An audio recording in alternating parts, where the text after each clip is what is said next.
Hello everyone, good morning, good afternoon and good evening to you.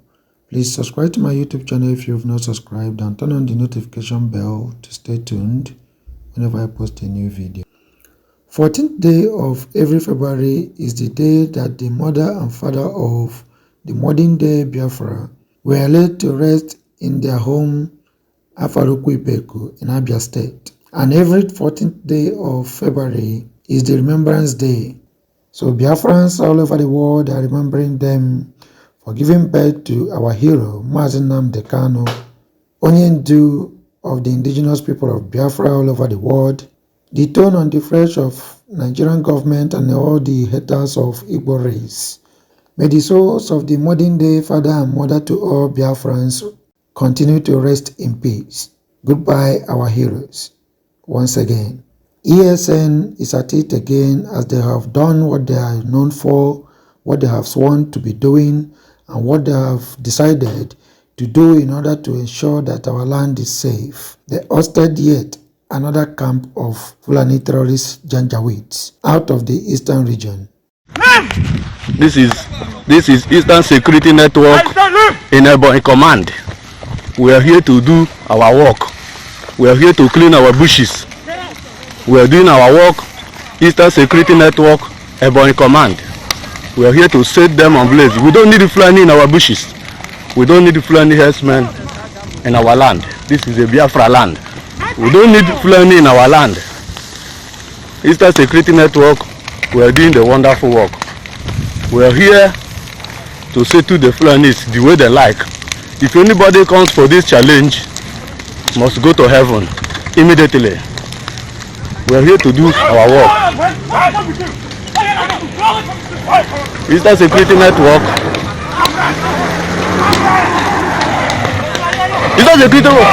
Push it down! Take him! Take him! Take him! Take them now! Take them now! Push it! Take them one by one! Get them now! Get them! Get them! Get them one by one!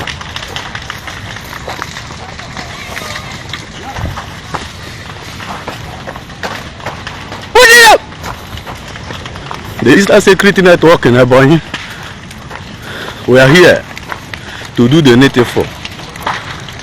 The evidences of the fact that Nigerian army are the ones supplying weapons to Boko Haram, Mayete Allah, Fulani terrorists, ISWAP, and all the so-called bandits have been reviewed. Watch the video to see the quantums of military arsenal supplied to these people. Please subscribe to my YouTube channel and turn on the notification button, and also share your comments and opinions in the comment section. Allahu Akbar. Fadni. Jadi lagi dengan lu ni. Bik na. Duska. Dalam le. Bik. Nam. Bik. Ah? Kes ngai bika. Ayo. Di foto ni. Nak lu am. لا ما تايل انا اللي كامل Kami كبيره صارت دي وان كان خبر ثاني غو راتا ما في ساتنا قبل كان هبني في ارد في فاجو ika ke dan tim mana?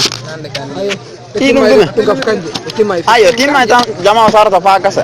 Jamaah sarata pa won masallah. كبي كذا اللي بتاع دون كان Sarata ko budi dum de. يلا جوكي ده جنا ده Yalli de min sikitino ko min hulu. هذا كده بس هي ده De he jantan jamaah ke sarata de fu. Pa de tim. Inshallah. Na. Ayana. Bismillah. Fan. Hollo jok Abdul Karim dar tesi dok.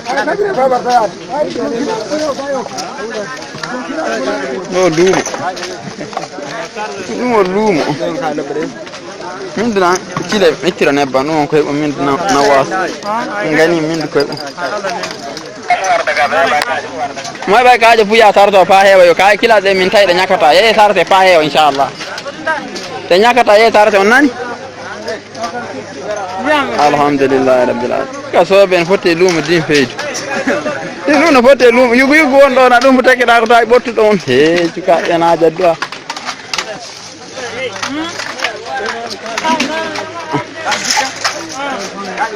ɗum won silaje ɗen nan ɗum yo alhamdulillah nan duska jeegom won ko heɓa inchallah kilasiji capantati kilasiji jeɗɗi noon ɓe wi capantati e jeenayyi goto haddebe alhamdulillah rabbil alamin ɗum garnatiji ko faɗɗetede yimɓe no maayi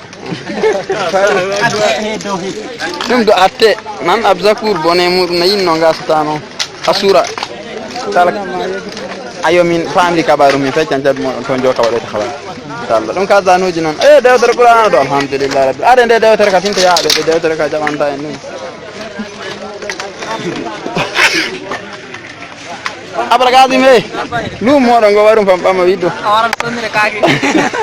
yugu muga de ɓuuri yuguga muga ne ɓuuri noon nan kuriji ɗum ok kam kuri mi yarana absakour yo na aɓe yaya ka yiɗa kuri silsila yaranta absakour kañum haada kuri ɗum fu luumo koye ɗum fu kaaki alhamdulillah rabbi ɗum kaaki noon nan ɗum fu kañum téléphone ama jaata ɗum so yara goto noon ɗum jafara liɓe hono muɗum harguide fo ala koye fu bonna hono ko amadou duwana ikkene woni galbal ñamaɗo koye fu ala jafarde koye ɗum so yara goto noon to neeɓa sokura inchallah so yara ɗiɗi na tati so yara tati wonko yaltina ko duppa allah alam an so yara o ka kese jaati nam ñetto yalti ñetto yalti toon yalti jaati inchallah yaadaka de ɗum fu jeegaje tekki maɓɓe noon ɗum paɗe askari e no nan ɗum du paɗe noon nokkuji tati ɗum du paɗe noon ɗum hamsa joni wiyete waare muɗum nan ɗum ayo hay ɗum bajoje noon paɗe ɗe ɓotteɗe fof oɗon watta nokkuji tati to paɗe fuɗi timmi aya no woɗi tan ndaari hene moƴƴi jaati bikaji ɗi wonko heɓa wiya bikaji ɗiɗi wana bikaji ɗin ɗiɗi jaati ayo ɗum kilasiji goɗɗe ɗe ka silaji asikkan umayru ɓe ceetti no hinɗiri goɗɗe ɗe kese umayru anda min darti jo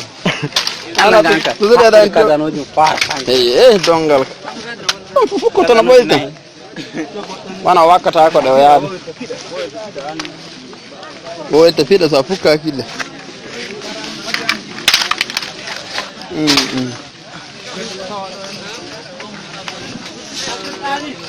ɗo yora ɗiɗɗi tawa kadi fere ɗo joni tan ɓaman ɗum le adam waddana anni keeso guernesijo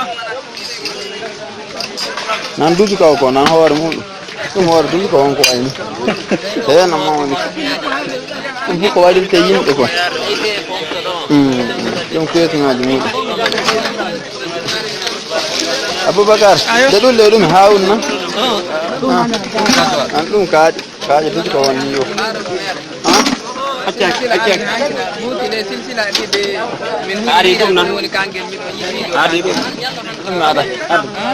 silsilaji ɗi yandaade silsilaji anni hawritinaɗo a bisimilla inchallah ɗum silsilaji biika ko heɓa toon silsilaji on